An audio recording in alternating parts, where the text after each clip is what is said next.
అంతఃకరణ క్లీన్ మనసుతో నేను భయం కానీ పక్షపాతం కానీ లేకుండా రాగద్వేషానికి లోను కాకుండా రాజ్యాంగాన్ని శాసనాలను అనుసరించి రాష్ట్ర ప్రజలందరికీ న్యాయం చేకూరుస్తాయని దైవ సాక్షిగా ప్రమాణం చేస్తున్నానని ప్రకటించాం.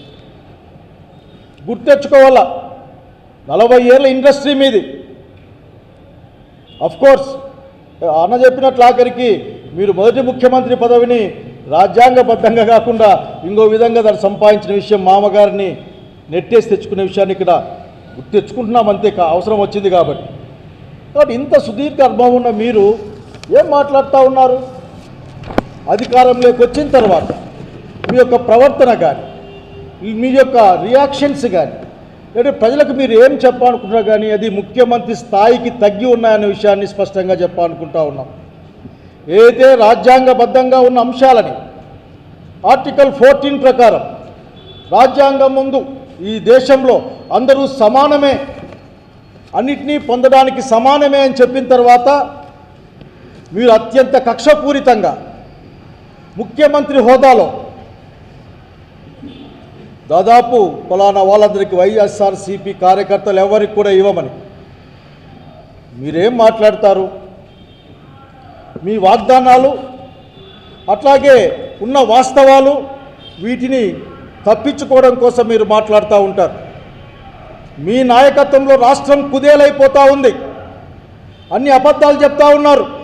ఈ రాష్ట్రం ఆర్థిక విధ్వంసం జరిగిందని చెప్తారు, 12.9% వృద్ధిలోకి వచ్చినామని చెప్తారు. 12.9% వృద్ధిలోకి వచ్చాం, మళ్ళీ అప్పులు తెచ్చుకుంటామని చెప్తారు.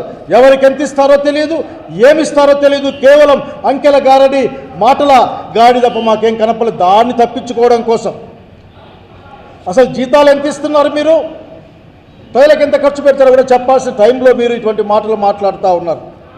మీరు మాట్లాడడానికి చెప్తా ఉన్నాం స్పష్టంగా, మీరు మీ ముందు ముఖ్యమంత్రుల్ని ఆదర్శంగా తీసుకోండి. డాక్టర్ వైఎస్ రాజశేఖర రెడ్డి గారిని ఆదర్శంగా తీసుకోండి, అట్లాగే జగన్మోహన్ రెడ్డి గారిని ఆదర్శంగా తీసుకోండి. ఏ విధంగా పరిపాలన చేయాలనే విషయాన్ని వాళ్ళు చెప్తారు. మీకు తెలియని అంశమేం కాదు. బహుశా మీ దగ్గర బాబాసాహెబ్ అంబేద్కర్ రాసిన రాజ్యాంగం కాకుండా మీ రాజ్యాంగం అమలవుతూ ఉంది. ఇక్కడ మీ రాజ్యాంగం గురించి సమస్య ఇక్కడ ఇదంతా ఉంది. ఇక్కడ మిమ్మల్ని ఒక్కడే అడుగుతూ ఉన్నా, మీ రోజున ఒక్క విషయాన్ని ప్లే చేయదలుచుకున్నాను అందరి ముందర. ఎందుకంటే బాబు గారికి ఆయనతో తిరిగే వాళ్ళకు అర్థం కావాల్సిన అంశం ఉంది. జగన్మోహన్ రెడ్డి గారు ఏం చెప్పారు?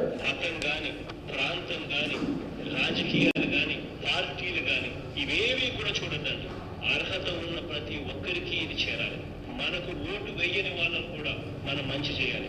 ఎన్నికలు అయ్యేదాకే రాజకీయాలు, ఎన్నికలు అయిపోయిన తర్వాత అందరూ మన వాళ్ళే. స్పెషలీ ఇటువంటి గవర్నమెంట్ స్కీమ్స్ ఏదన్నా అందించేటప్పుడు మాత్రం ఖచ్చితంగా మనం గుర్తుపెట్టుకోవాల్సిన అంశం.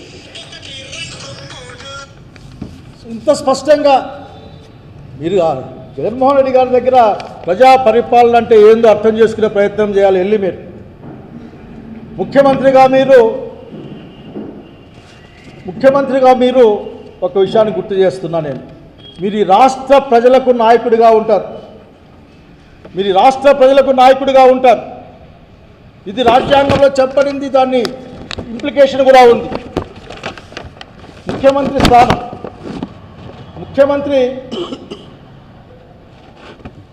వ్యక్తిత్వం కూడా ఆధారపడుతుందని చెప్తారు. ముఖ్యమంత్రి వ్యక్తిత్వం కూడా, మీ వ్యక్తిత్వాన్ని ఈ రోజున మీరు చెప్పుకునే సమయం. మీరు అనేక విషయాల్ని మీరు చెప్పాలి మాకు. మిమ్మల్ని చూసి భావితరాలు చెడిపోయే అవకాశం ఉంది. మీ మాటలు విని మీ దాన్ని అమలు చేస్తే వచ్చే తరాలకు రాజకీయంగా ఈ విధంగా చేయలేమనుకుంటారు. మీరు ఏ విధంగా తెలుగుదేశం, వైసీపీ, సిపిఎం, సిపిఎం విభజిస్తారు నాకు అర్థం కావడంలే. ఏమైనా మీరు ఆ ఈవీఎంల గురించి ఎప్పుడూ ఒక అనుమానం ఉంది. ఆ ఈవీఎంలు ఏమన్నా మీకెవరు ఓటేశారు, ఇంకొకరికెవరు ఓటేశారని ఏమన్నా ఏదైనా మీ దగ్గర ఏమైనా ఉందా అని అడుగుతా ఉన్నా నేను. కనుక మీరు అర్థం చేసుకోవాల్సిన అంశాలని ఈరోజు అట్లాగే ఇంకో మాట చెప్పాలనుకుంటున్నాను నేను. ఈ రోజున భారత రాజ్యాంగం నాకు బాధ వేస్తుంది. నిన్న కూడా ఎవరో వచ్చి ఒక మంత్రి గారు మాట్లాడిపోయారు, ఏదో బుక్కులు. భారత రాజ్యాంగంలో మంత్రులకేమి, ముఖ్యమంత్రికేమి, వాళ్ళ బాధ్యతలేమి, ఈ విషయాలు చదువుకోమని కోరుతా ఉన్నా, నేను చదువుకొని ముందు మాట్లాడమని కోరుతా ఉన్నా. రాగద్వేషాలకు అతీతంగా, కులమత ప్రాంతాలకు అతీతంగా ప్రజలందరికీ ఈ ప్రభుత్వం తెలుగుదేశం పార్టీకి ప్రభుత్వమా, తెలుగుదేశం పార్టీకి ముఖ్యమంత్రి, లేక ఆంధ్రప్రదేశ్ రాష్ట్రానికి ముఖ్యమంత్రి అన్న విషయాన్ని తేల్చుకోవాల్సింది నారా చంద్రబాబు నాయుడు గారే అని సవినయంగా తెలియజేస్తారు. ఎందుకంటే పెద్ద ఆయన వయసులో నాకు చాలా బాధేస్తుంది అతను చూస్తే. అంచనాలకు అందకుండా తిరోగమనంలో, అది కూడా ఆఖరి ఎక్కడ పడ్డా సరే చట్టం అందరికీ సమానమని చట్టం చెప్తుంది, భారత రాజ్యాంగం చెప్తుంది చట్టం అందరికీ సమానమే అని. మరి చట్టం కొద్ది మందికి మాత్రమే ఏ విధంగా ఉపయోగపడతా ఉందో చెప్పాల్సిన అవసరం ఉంది. జగన్మోహన్ రెడ్డి గారి పైన వచ్చి అనేకమైన ఆ స్క్రోలింగ్స్ కానీ, లేకపోతే వాటిని ఏదో అంటారు ఎస్ఎం భాషలు, సోషల్ మీడియా భాషలు ఏదంటారు వాటిని, ట్రోల్స్ని, అవి కూడా చూడండి. అన్నీ చూసి ఈ రాష్ట్రంలో అసభ్యకరమైన భాష కానీ, అన్యాయమైన భావజాలం కానీ, దుర్మార్గం కానీ ఉంటే అందరికీ చెప్పి ఒకసారి క్లాస్ తీసుకోండి. మీరు భవిష్యత్తులో ఏ విధంగా ఉండాలో చెప్పాల్సిన అవసరం ఉందన్న విషయాన్ని మేము గుర్తు చేస్తూ ఉన్నాం. అట్లాగే మీ దగ్గర ఇంకో విషయం కూడా చెప్పాలి మీకు. మీరు అన్న మాటలు ఎంత ప్రభావాన్ని, దుర్మార్గమైన చెడ్డ ప్రభావాన్ని సమాజం మీద చూపిస్తాయో మీకు అర్థమవుతా ఉందా? ఇది విద్వేషాలని, ఈ రాష్ట్రంలో ఉన్న ప్రజల మధ్య పార్టీల పేరు మీద విద్వేషాలని పెంచుతున్న విషయాన్ని మీరు గమనించమని కోరుతా ఉన్నాం. నిజంగా ఈ రాష్ట్రం యొక్క ప్రజల యొక్క శ్రేయోభిలాషులు అయితే, భారత రాజ్యాంగాన్ని గమనించి పనిచేసే వాళ్ళైతే ఈ ఆంధ్రప్రదేశ్ సమాజంలో మీరు విద్వేషాలని రెచ్చగొడతా ఉన్నారు పార్టీల పేరు మీద విషయాన్ని మీరు గుర్తించండి. గుర్తిస్తే ఆంధ్ర రాష్ట్ర ప్రజానీకానికి ప్రత్యక్షంగా మీరు